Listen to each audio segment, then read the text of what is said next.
सर्वात मोठी बातमी घडामोडी पाहण्यासाठी चॅनेल सबस्क्राईब करा। उद्धव ठाकरे गटाला मोठा धक्का बसला आहे। शिवसेना ठाकरे गटाचे माजी आमदार दगडू सपकाळ यांनी उद्धव ठाकरे यांच्यावर नाराजी व्यक्त करत मशालीला रामराम ठोकला आहे। त्यांनी एकनाथ शिंदे यांच्या नेतृत्वाखाली शिवसेनेत पक्षप्रवेश केला आहे।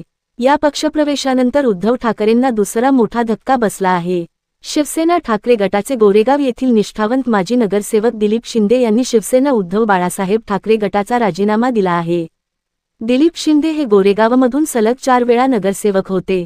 यावेळीही ते निवडणूक लढण्यास इच्छुक होते, मात्र मनसे ठाकरे गट युतीमुळे त्यांना संधी मिळाली नाही। ज्या वॉर्डमधून दिलीप शिंदे निवडून येत होते तो वॉर्ड यावेळी मनसेला सोडण्यात आला।